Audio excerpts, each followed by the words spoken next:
Grazie, Presidente. So, the EU solution to the war in Ukraine is more war. Pile in the weapons, splurge on militarism, threaten to engage in all-out economic and financial war against Russia. So the same things you were doing already and expecting a different result. The true definition of madness. How is not selling Kerrygold butter to Russia going to save any Ukrainian lives? How is buying filthy fracked US gas going to stop the war? They won't, of course, because nowhere have sanctions ever succeeded in ending a military assault or achieving regime change.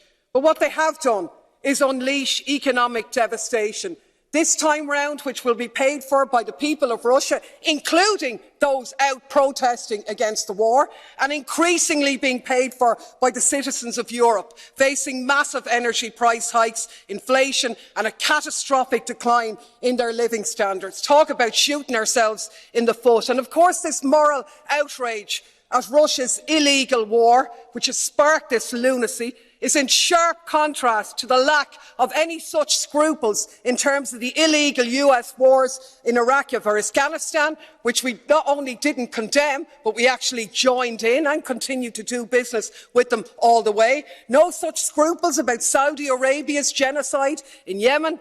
And even as the victims of those conflicts in the last few weeks meet to desperately seek financial pledges for their humanitarian crisis, they're being left short by billions, while we're happy to spend billions prolonging the war in Ukraine. Makes me absolutely sick.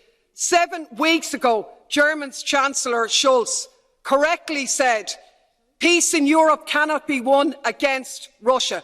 But that's exactly what we're doing. Yes, Russia bears responsibility for this conflict. Of course they do.